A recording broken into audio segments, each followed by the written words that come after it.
नमस्कार बच्चों, एक बार फिर से स्वागत है आप सभी का आपके अपने YouTube channel O2 and digital education पे।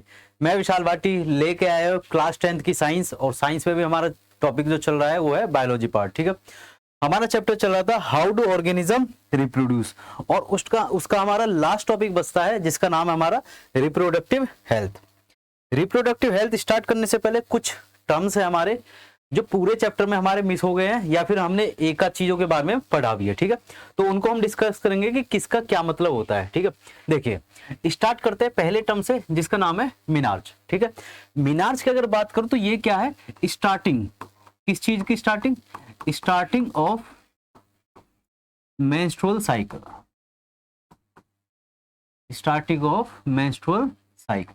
ठीक है, फीमेल्स में जो मेंस्ट्रुअल साइकिल होती है उसकी स्टार्टिंग होती है एक पर्टिकुलर एज पे, तो उसी चीज को हम क्या बोलते हैं, मिनार्च। ठीक है, और इसकी जो एज होती है वो लगभग होती है हमारा 10 to 16 ईयर्स। जब कोई भी गर्ल 10 से या 16 ईयर के बीच का जो टाइम पीरियड होता है उसके बीच में क्या है, ये स्टार्ट होती है। ठीक है, अब इसी को बोलते हैं हम मिनार्च। ठीक है, इसके बाद एक टाइम पीरियड आता है उनकी एज के जो बताता है कि अब उनका जो मेंस्ट्रुअल साइकिल क्या है, कंप्लीट हो चुके हैं और वो क्या है, स्टॉप हो जाएंगे। ठीक है, तो ये एक टर्मिनेशन पॉइंट है किस चीज का, मेंस्ट्रुअल साइकिल का। ये आ गया मेरे पास termination, termination of menstrual cycle. ठीक है जी, टर्मिनेशन ऑफ मेंस्ट्रुअल साइकिल। और इसकी जो एज होती है वो होती है 45 to 50 ईयर्स। जो भी वुमन होगी वो 45 से 50 की एज के बीच में क्या है, एक स्टेज क्रिएट करेगी जिसको हम क्या बोलते हैं, मेनोपॉज। और उसमें होता क्या है एक्चुअल में, जो उनकी मेंस्ट्रुअल साइकिल होती है हर मंथ जो आती है वो क्या है, टर्मिनेट हो जाएगी, बंद हो जाएगी। ठीक है, इसके बाद अगला है गेस्टेशन पीरियड। गेस्टेशन पीरियड क्या है, जब जाइगोट बनता है। जाइगोट कब बनता है, जब स्पर्म और एग फ्यूज होते हैं। ठीक है, तो जाइगोट बनता है। जाइगोट बनने से और जो एक टाइम पीरियड होता है जब कोई भी जो चाइल्ड है, ठीक है जी, चाइल्ड क्या है, बॉर्न होगा। ठीक है जी, तो ये जो टाइम पीरियड है जिसमें कि कोई भी जो अनबॉर्न बेबी है जिसको हम फीटस बोलते हैं, ठीक है जी, फीटस सरवाइव कर रहा होता है मदर की बॉम्ब में। ठीक है जी, तो उसी टाइम पीरियड को क्या बोलते हैं हम, गेस्टेशन पीरियड बोलते हैं। क्या बोलते हैं, गेस्टेशन पीरियड। जो भी बच्चे को होने में टाइम लगता है 9 महीने का, जो नॉर्मली हम बोलते हैं, उसी को हम क्या बोलते हैं, गेस्टेशन पीरियड बोलते हैं। ठीक है, इसके बाद है इम्प्लांटेशन। तो इम्प्लांटेशन क्या है, जो भी जाइगोट बना है, और जाइगोट क्या करता है, जो वेजाइना होती है, वेजाइना के थ्रू स्पर्म गया, एंटर करा, उसके बाद यहाँ पे जाइगोट बना एग के साथ फ्यूज होके स्पर्म का। ठीक है, ये जो जाइगोट है ये अटैच हो जाता है हमारी यूट्राइन वॉल में। ठीक है, यूट्राइन वॉल कहां पे मिलेंगी, फीमेल में मिलेंगी। ठीक है, यूट्राइन वॉल में यूट्रस में क्या है, अटैच हो जाएगा। इस अटैचमेंट को ही हम क्या बोलते हैं, इस प्रोसेस को implantation, attachment of zygote with uterine wall, uterine wall is called implantation. Clear है। नेक्स्ट आता है हमारे पास पार्चुरेशन। ठीक है, तो पार्चुरेशन एक पीरियड होता है, एक फेज होता है जिसमें क्या है, जो भी फीटस होता है, अनबॉर्न चाइल्ड जो होता है वो क्या है, मदर की बॉडी को छोड़ के बाहर की दुनिया में एंटर करता है। ठीक है, तो वो जो डिटैचमेंट हो रहा है उसी चीज को हम क्या बोलते हैं, पार्चुरेशन। ठीक है, जो भी बच्चा पैदा हो रहा है उस फेज को ही हम क्या बोलते हैं, पार्चुरेशन बोलते हैं। नेक्स्ट आता है हमारे पास मेंस्ट्रुएशन। ठीक है, जो हमने ये पढ़ा था मिनार्च। ठीक है, इसमें क्या है, मेंस्ट्रुअल साइकिल का स्टार्ट होना शुरू हुआ था। ठीक है, स्टार्ट हुई थी हमारी मेंस्ट्रुअल साइकिल। इसी प्रोसेस को हम क्या बोलते हैं, मेंस्ट्रुएशन बोलते हैं। ठीक है, क्या बोलते हैं, मेंस्ट्रुएशन। अगला है हमारे पास स्क्रोटल सैक। देखिए, अगर मैं मेल रिप्रोडक्टिव की बात करूं तो उसमें क्या है, टेस्टिस होते हैं। इस तरीके से हमने टेस्टिस पढ़े। ठीक है,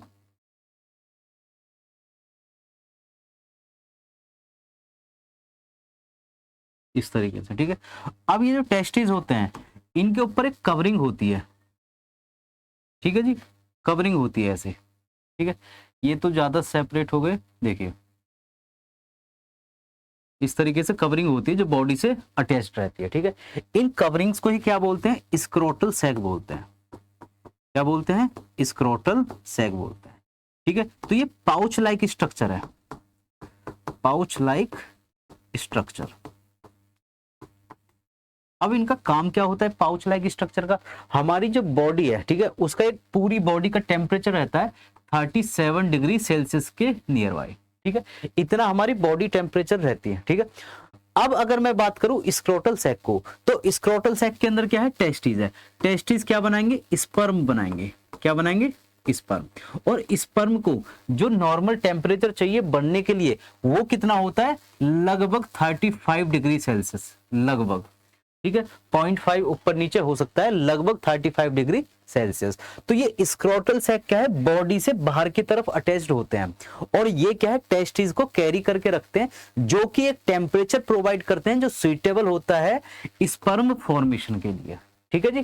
तो स्क्रोटल सैक का काम होता है कि बॉडी के टेम्परेचर से थोड़ा सा कम, 2 से लेकर 2.5 डिग्री सेल्सियस तक लो होता है, लोअर देन बॉडी टेम्परेचर, ठीक है जी। तो स्क्रोटल सैक क्या है, 2 से 2.5 डिग्री सेल्सियस तक कम रखता है टेस्टिस के टेम्परेचर को, जिससे कि वो क्या है, सुइटेबली स्पर्म को फॉर्म कर सकते हैं। क्लियर है? तो ये काम होता है हमारे स्क्रोटल सैक्स का, ठीक है। अब आता है हमारे पास लैक्टेशन। जब एक प्रोसेस होता है पार्चुरेशन का कंप्लीट, पार्चुरेशन क्या था कि कोई भी बच्चा क्या है, बॉर्न हो रहा है, ठीक है, उस कंडीशन में एक दूसरा प्रोसेस स्टार्ट हो जाता है मेमोरी ग्लैंड्स में। मेमोरी ग्लैंड्स कहां पे, ब्रेस्ट में, ठीक है। फीमेल्स की मेमोरी ग्लैंड्स में क्या है, मिल्क रिलीज होना शुरू हो जाता है, ठीक है। क्या हो जाता है, मिल्क रिलीज होना शुरू हो जाता है, इसी को बोलते हैं हम लैक्टेशन। क्लियर है? तो ये कुछ बेसिक टर्मिनोलॉजीज थी जो हमारी मिस हो गई थी पहले टॉपिक्स में, ठीक है। अब स्टार्ट करते हैं रिप्रोडक्टिव हेल्थ, ठीक है। देखिए, रिप्रोडक्टिव हेल्थ की बात हो रही है तो ओवरऑल हेल्थ जो होती है किसी भी ह्यूमन की, ठीक है, वो मेल हो या फीमेल हो, ओवरऑल हेल्थ को ही हम क्या बोलते हैं, रिप्रोडक्टिव हेल्थ, ठीक है। तो हम इसको डिफाइन किस तरीके से करेंगे, द वेलबींग, ठीक है, ऑफ ह्यूमन, ठीक है, वेलबींग ऑफ ह्यूमन। अब वो किस तरीके से हो सकती है वेलबींग, सोशली, ठीक है, इमोशनली और फिजिकली,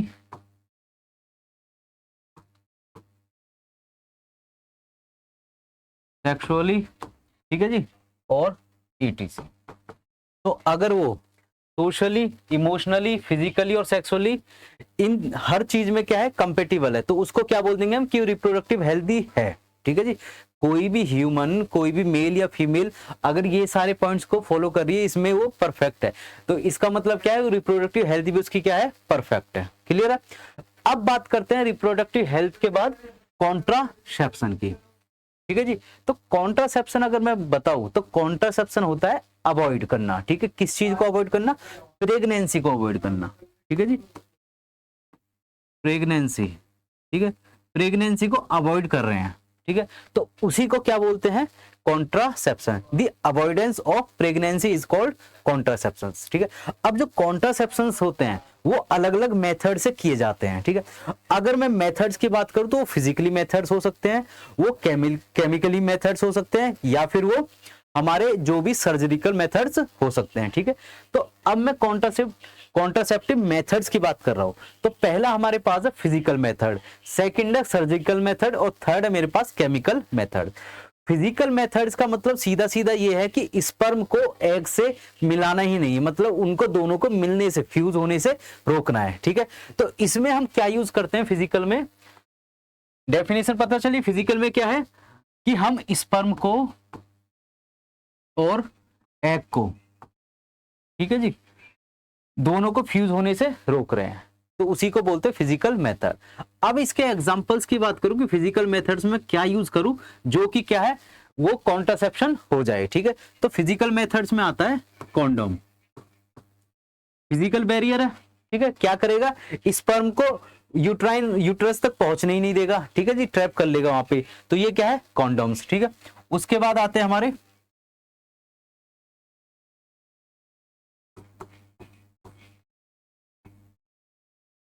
डायफ्राम, ठीक है जी। तो ये भी क्या है, ये भी अवॉइड करते हैं स्पर्म को कि वो एग तक ना पहुंच पाए। क्लियर है। और आते हैं कप। ठीक है जी, कौन से कप? Uterus cup. ठीक है जी, और भी नाम होते हैं इनके। यूट्रस कप ये क्या है, ये यूट्राइन को मतलब कि जो वेजाइना के अंदर सर्विक्स होती है उसमें लगाए जाते हैं। वो प्रोटेक्ट करते हैं कि स्पर्म एंटर करेगा ही नहीं यूट्राइन बॉल तक। ठीक है, जब यूट्रस तक वो एंटर कर ही नहीं रहा, पहुंच ही नहीं रहा, तो वो क्या है, फ्यूजन मतलब फ्यूज किसके साथ, इस एग के साथ फ्यूज ही नहीं कर पाएगा। और जब फ्यूज नहीं कर पाएगा तो वो क्या हो जाएगा, एक तरीके से कॉन्ट्रासेप्शन हो जाएगा। ठीक है, सेकंड मेथड है मेरे पास सर्जिकल मेथड। ठीक है, तो इसमें अलग अलग चीजें होती हैं। अगर मैं बात करूं फीमेल्स की, ठीक है, तो फीमेल्स के पास होता है फेलोपियन ट्यूब। फेलोपियन ट्यूब, ठीक है। अब फेलोपियन ट्यूब का काम क्या होगा, देखिए।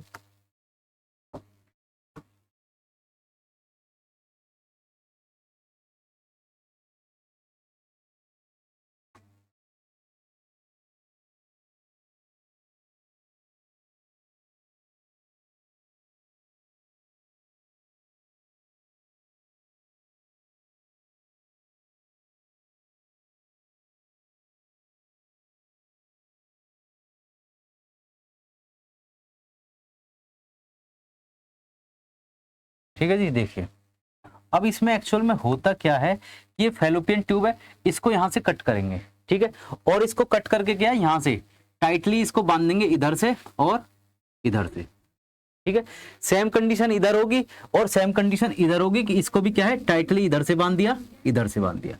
ठीक है, तो अब हो क्या रहा है, यहाँ पे क्या है, एग रिलीज हुआ। एग रिलीज होकर कहां पे जाएगा, फेलोपियन ट्यूब में जाएगा। और फेलोपियन ट्यूब कहां से पहुंचाती है, इसको यहां तक पहुंचाती है, ये हमारे पास यूट्रस। ठीक है, तो यूट्रस क्या करेगा, यूट्रस क्या करेगा, जो एग और जो स्पर्म आपस में फ्यूज हुए उसको क्या है, यहाँ पे इंप्लांट करवा लेगा। ठीक है, जब यहां तक स्पर्म इधर से पहुंचा नहीं, इधर से एग नहीं आया, तो फ्यूजन नहीं होगा। जब फ्यूजन नहीं होगा तो जाइगोट नहीं बनेगा, और जब जाइगोट नहीं बनेगा तो यहाँ पे क्या है, अटैचमेंट इंप्लांटेशन नहीं होगी। ठीक है, तो ये हमारे पास क्या है कि फेलोपियन ट्यूब्स को क्या है, मैंने कट करके टाइट कर दिया। ठीक है, और इस प्रोसेस का नाम होता है हमारे पास ट्यूबेक्टोमी। क्या नाम है, ट्यूबेक्टोमी। ठीक है जी, तो फेलोपियन ट्यूब्स को क्या है, कट करके टाइट करने को एक नाम देते हैं हम ट्यूबेक्टोमी। तो ये क्या है, सर्जिकल मेथड्स है फीमेल्स में। अगर मैं बात करता हूं मेल्स की, तो मेल्स में क्या होंगे, मेल्स में होते वासा डिफरेंसा। ठीक है जी, वासा डिफरेंस देख लेते हैं। देखिए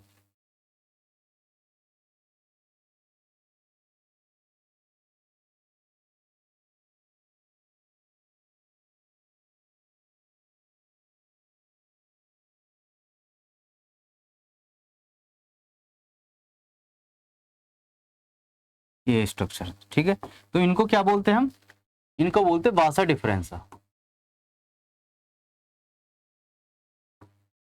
ठीक है जी, अब हो क्या रहा है, यहाँ पे भी क्या है, इनको मैं कट करूंगा और कट करके इसको फोल्ड करके यहाँ पे अटैच कर दिया, इसको फोल्ड करके यहाँ पे अटैच कर दिया। ठीक है, सेम कंडीशन इधर, इसको इधर बांध दिया, इसको इधर बांध दिया कट करके।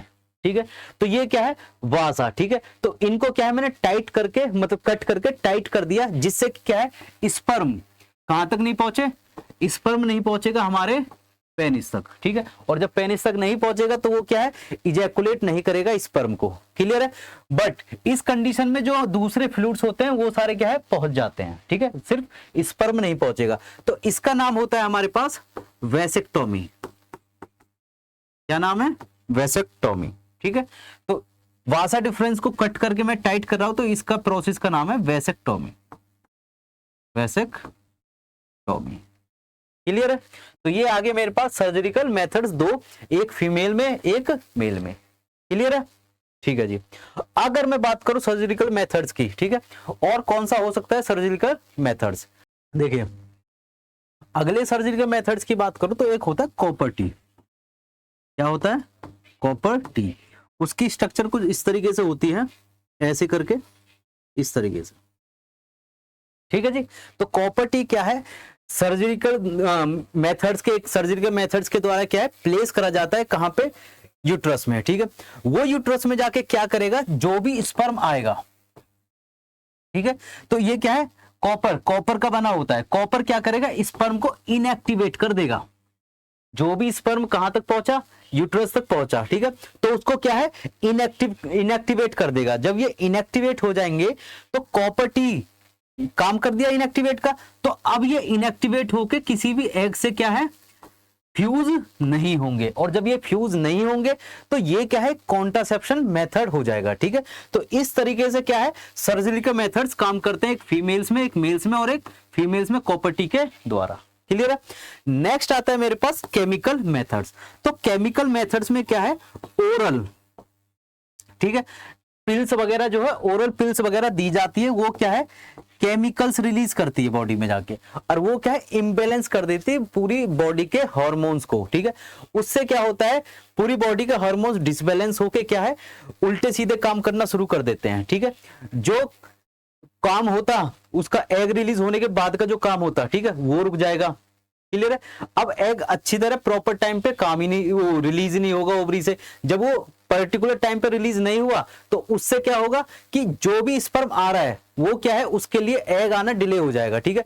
अब जब स्पर्म पहुंच गया वहां पे, एग पहुंचा नहीं, तो ये डिले प्रोसेस हो गया, तो वो क्या है, एक तरीके से कॉन्ट्रासेप्शन मेथड हो गया, जिसके द्वारा किसी भी तरीके का फ्यूजन एग और स्पर्म में नहीं होगा, ठीक है।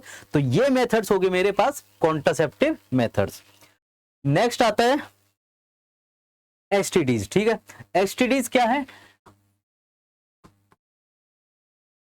सेक्सुअली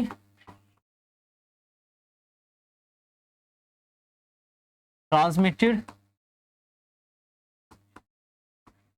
डिजीजेस, ठीक है जी। वो सारी डिजीजेस जो सेक्सुअली ट्रांसमिट होती है एक बॉडी से दूसरी बॉडी, मेल से फीमेल या फीमेल से मेल, ठीक है। ये जो एसटीडीज होती है, जो सेक्सुअली ट्रांसमिटेड डिजीज होती है, ये दो तरीके की होती है। एक जो वायरस कॉज करते हैं, ठीक है, उनको वायरल एसटीडीज बोलते हैं, वायरल एसटीडीज, ठीक है। और जो बैक्टीरिया कॉज करते हैं उनको बोलते हैं bacterial STDs, bacterial STDs. Clear है। अगर मैं बात करूं वायरल एसटीडीज के एग्जांपल की, तो एचआईवी एड्स जो होता है, ये एक एग्जांपल होता है वायरल एसटीडी का। दूसरा है हमारे पास वार्ड्स, ठीक है, जो कि फैलते हैं एक पर्सन से दूसरे पर्सन पे जब वो सेक्सुअली इंटीमेट होते हैं, ठीक है। सेकंड अगर बात करूं बैक्टीरियल एसटीडीज की, तो बैक्टीरियल एसटीडीज में एग्जांपल है हमारे पास साइफिलिस और गोनोरिया, ठीक है। ये कब फैलेंगे, बैक्टीरिया के द्वारा क्रिएट करी हुई डिजीजेस है, ये भी सेक्सुअली ट्रांसमिटेड होंगे जब कोई भी एक पर्सन दूसरे पर्सन के साथ सेक्सुअली इंटीमेटेड होगा, ठीक है जी। तो ये ट्रांसफर होंगे। क्लियर है। और अगर एसटीडी से बचना है तो हमें क्या है, प्रोटेक्शंस वगैरह यूज करनी होती है, ठीक है। अब प्रोटेक्शंस में क्या है, कॉन्डोम्स वगैरह क्या है, एग्जांपल्स होते हैं प्रोटेक्शन के, जो कि हमें बचा सकते हैं एसटीडीज से, ठीक है जी। तो अनप्रोटेक्टेड सेक्स भी क्या है, एसटीडीज क्रिएट करता है, ये ट्रांसफर करता है। तो इसी के साथ हमारा जो रिप्रोडक्टिव हेल्थ वाला पार्ट है और ये चैप्टर होता है कंप्लीट। मिलते हैं नेक्स्ट चैप्टर में नेक्स्ट वीडियो के साथ, तब तक थैंक यू, नमस्कार।